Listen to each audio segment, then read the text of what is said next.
आज हम यहाँ से एक बहुत बड़ी बात कह रहे हैं, कोई अन्यथा मत ले। जिसने जिसने भी बाबा के विरुद्ध बोला, जिसने भी, उसका समझ लो कि बंटाधार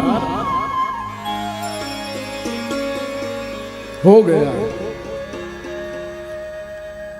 अभी एक, अब मैं क्या कहूं, हम कभी इतने सालों से हमारे साथ कथा में संगत कर रहे हैं, हमने आज तक कथा में कभी किसी भगवत शक्ति के विरुद्ध नहीं बोला।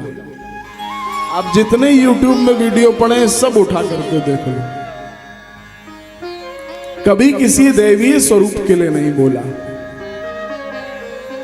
लेकिन व्यासपीठ पर बैठ करके जिसने भी शिरडी के समर्थ सदगुरु श्री साईनाथ महाराज के विरुद्ध बोला है,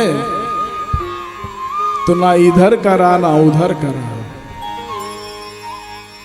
ये बात कहने का अधिकार हम रखते हैं, क्योंकि I am the appointed one. Baba ने अगर भेजा इस संसार में तो कुछ उत्तरदायित्व दे करके भेजा है। अगर हम आंख नहीं खोलेंगे तो कौन खोलेगा?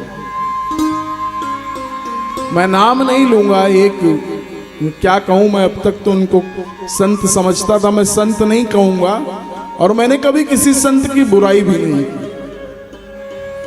लेकिन मेरा एक उसूल है, हम हरगिज न तुम्हें छेड़ेंगे, हम हरगिज न तुम्हें छेड़ेंगे, लेकिन बाबा को कुछ न कहोगे तो फिर नहीं छोड़ेंगे। ये हमारा उसूल है। तो उन्होंने बाबा के विरुद्ध बोला और लगातार बोला, व्यासपीठ से बोला। एक संत है, उन्होंने कथा में बोला। तुमको भगवान ने कथा के योग्य बनाया है, कथा की गद्दी पर बिठाया है, तो तुमको कथा ही करनी चाहिए। तुम व्यथा में क्यों पड़ते हो? तुम किसी संत के विरुद्ध, किसी भगवान के विरुद्ध, किसी देवी शक्ति के विरुद्ध क्यों बोलते हो? और उसने बोला। अब वो घड़ा जो है वो भरता चला गया, क्योंकि दुनिया में संत निंदा से बड़ा कोई पाप नहीं। हर पाप का परिमार्जन है, लेकिन भगवान और गुरु की निंदा का कोई परिमार्जन नहीं होता। यह ऐसा कर्म है जिसको भोगना पड़ता। बाबा के विरुद्ध बोलता गया। एक दिन एक छोटा सा बच्चा उनकी कथा में आया। मैंने खुद वीडियो देखा है और वो वीडियो बहुत ज्यादा वायरल हो गया।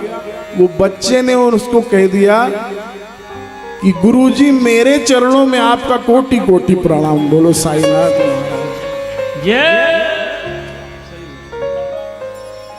ऐसा हुआ है कि नहीं आप बताओ? मैंने तो देखा है, कहो तो हम आपको भी दिखा सकते। मेरे चरणों में आपका कोटि कोटि प्रणाम, जरा सा बच्चा आके बोल गया। उसके बाद वृंदावन में बहुत पूजनीय, बहुत आदरणीय संत हैं। आज हमारे बीच में भी जो आदरणीय आते हैं हमारी कथा में, जो बांसुरी वादक हैं, ये भी वृंदावन से आए। बोलिए वृंदावन बिहारी लाल की।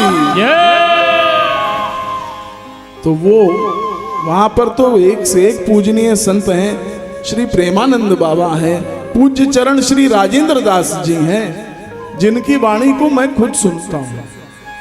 लेकिन आज तक कभी भी उन्होंने अपनी वाणी से हमारे बाबा के लिए कुछ नहीं बोला।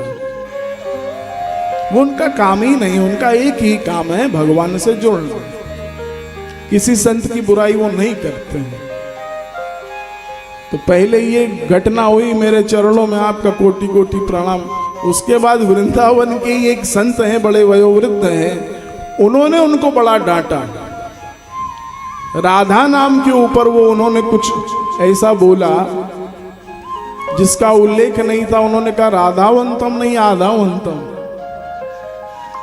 उसके बाद से वो मजाक का पात्र बन करके रह गए। तो ये मेरा एक निवेदन है संतों से कि कभी भी आपको व्यासपीठ का दुरुपयोग नहीं करना चाहिए। व्यासपीठ आपको भगवान से जोड़ने के लिए बैठाती है। हम व्यासपीठ पर बैठने से पहले परिक्रमा करते हैं, वंदन करते हैं, क्योंकि जब तक हम नीचे होते हैं तो किसी के बेटे हैं, किसी के पति हैं, किसी के पिता हैं, लेकिन जब हम व्यासपीठ पर बैठते हैं तो हम केवल बाबा के होते हैं और बाबा हमारे होते हैं, बस, फिर हमारा कोई नहीं। इसलिए अगर ये बाबा बुलवा रहे हैं तो बाबा की इच्छा से मैं बोल रहा हूं, ये नहीं होना चाहिए। Baba is most merciful,